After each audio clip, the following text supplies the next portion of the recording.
మా సేవా సంస్థ ద్వారా లబ్ధి పొందిన వారి మాటల్లో. 20 తారీఖు రవీంద్ర భారతిలో పుష్పాంజలి charitable trust yoga charitable trust ఆధ్వర్యంలో మన మేడమ్స్ ఇద్దరు అక్కజేలలు పుష్పలత మేడం మరియు లక్ష్మీ పార్వతి మేడం గారు ఈ కార్యక్రమం నిర్వహించారు. వారు సహృదయంతో యానివర్సరీ సందర్భంగా దివ్యాంగులకు మొదటి వార్షికోత్సవంలో చూశాము. మన గవర్నర్ బండారు దత్తాత్రేయ సార్ తోటి వీల్ చైర్లు పంపిణీ చేశారు పుష్పలత మేడం గారు మరియు పార్వతి మేడం గారు. ఇతర అక్కయ్యలలో రెండో వార్షికోత్సవంలో కూడా నా భార్యకు పద్మిని గారికి వీల్ చైరు బహుకరించారు.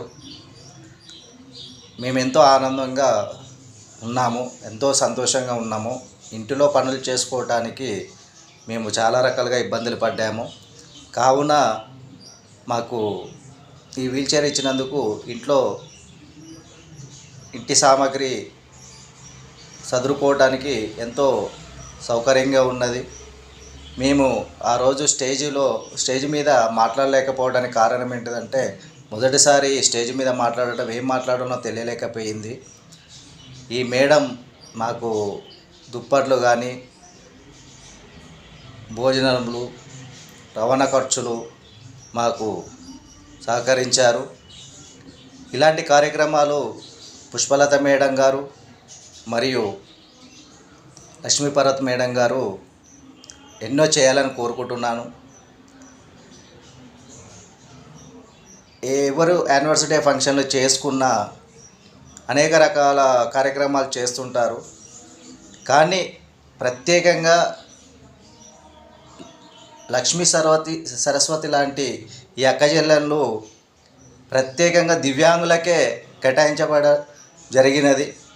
వారికి మా దివ్యాంగుల తరపున మేము అభినందనలు తెలియజేసుకుంటున్నాను. ఇలాంటి కార్యక్రమాలు అంటే మా దివ్యాంగ సమస్యలు ఎన్నో ఉన్నాయి. మాకు ఒక్కొక్కటి సహకరించవలసిందిగా నేను లక్ష్మీ పార్వతి మేడం గారిని, పుష్పలత మేడం గారిని నేను ప్రత్యేకంగా కోరుకుంటున్నాను. నేను ఇక్కడ దివ్యాంగులకు ప్రెసిడెంట్గా ఉన్నాను. అనేక బాధలు ఉన్నాయి వాళ్ళకు కూడా, జీవనోపాధి లేక కరోనా ప్రభావంతో. ఇలా మరిన్ని సేవా కార్యక్రమాలు మేము ప్రజల్లోకి తీసుకెళ్లాలని మమ్మల్ని ఆశీర్వదించండి. Thank you for watching. Like and subscribe.